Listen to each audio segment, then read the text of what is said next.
Un de cada 4 españois aceptaría cobrar en B se iso supón un aumento no salario. Cada vez son máis os traballadores que prefiren esta opción para mellorar os ingresos mensuais. Eu personalmente non o faría, pero tampouco estou en contra. Se paga máis. A economía somerxida ten 1001 formas. Falamos dunha factura sen IBE, levar parte do salario en efectivo, facer unha chapuza a un descoñecido e, aínda que hai anos era máis común, segue tendo moito peso. De feito, chega a mover máis de 11.000 millóns de euros ao ano en Galicia. Case nada.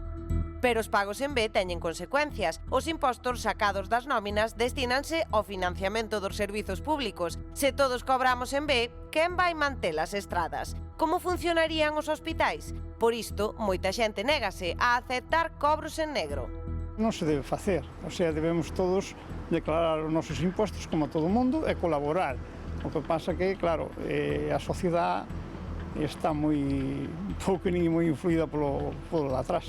O 10% da poboación activa recibiu nalgún momento diñeiro non declarado, unha porcentaxe que se dispara ata o 32% no caso dos pluriempregados, aqueles que dobran xornadas para chegar a fin de mes. Nunca está de máis sempre ter, un extra para poder ir de vacacións ou o que sexa para pagar o alquiler ao mes ou sempre que tu poides permitir en canto a tempo, que é un pouco complicado, está ben ir aportando algo maiores do sueldo. É que a todos nos gusta ver como sobe o diñeiro na conta, xa sexa pola vía legal ou coa picardía por bandeira.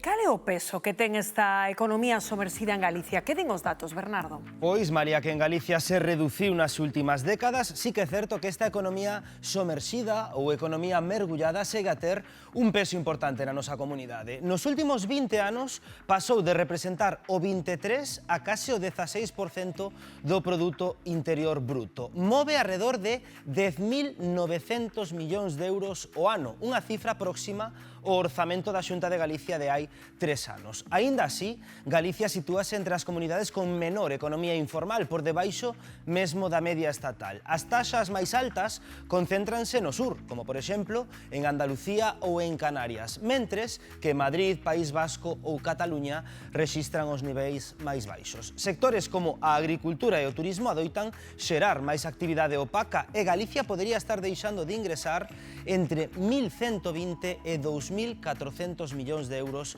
cada ano. Unha contía que se aproxima, por exemplo, ao presuposto anual da educación pública galega. E queden con ese dato que veñen de escoitar. Segundo un estudo recente, case a metade dos mozos en España, especialmente os mozos entre 18 e 24 anos, recoñece que aceptaría cobrar parte ou todo o seu salario en B, sen declarar. Razóns: perda de poder adquisitivo, precariedade laboral e soldos estancados. Os datos, segundo ese informe, pois revelan un mecanismo de supervivencia para moita xente nova en España. Por todo isto, moitos traballadores, estámolo a contar, optan polo pluriemprego. É o caso de Miguel, e faino con todas as da lei. Ángela.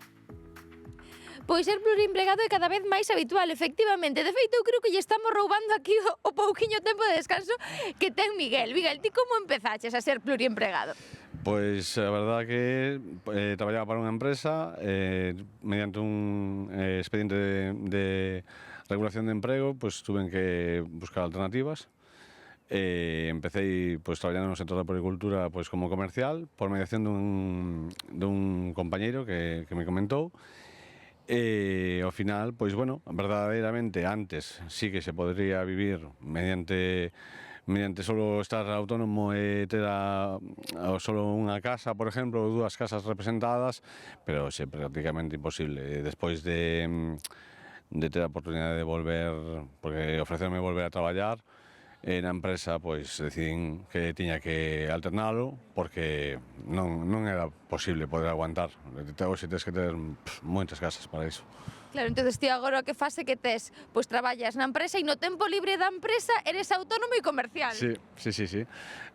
Pois sí, traballamos para unha empresa as 8 horas de todos, e ao sair, pois nada, ducha, come rápido e corre para outro lado a traballar.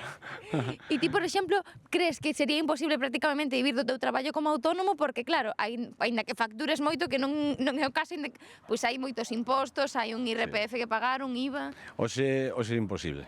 Hoxe pensa que nos estamos pagando o 36% do que facturamos.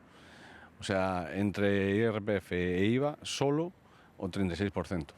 E despois, aparte disto, que o problema é que non hai as ventas que tiña que haber, porque os clientes están cerrando todos, están prácticamente pechando as portas e non se aguanta, non se aguanta. E ti crees que hai xente que por aforrarse ese 36% se IVA e se IRPF ten o negocio ben? No teu caso, no teu negocio, no teu sector é complicado, pero noutros sectores ti coñeces alguén, por exemplo? Non só é complicado, pero eu sei que noutros é moi común.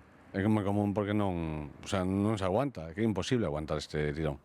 Pois xa vedes, o pluriemprego cada vez máis común. No caso de Miguel, de forma legal, e noutros casos de forma ilegal ou alegal, porque ter un só traballo, pois xa non dá para vivir.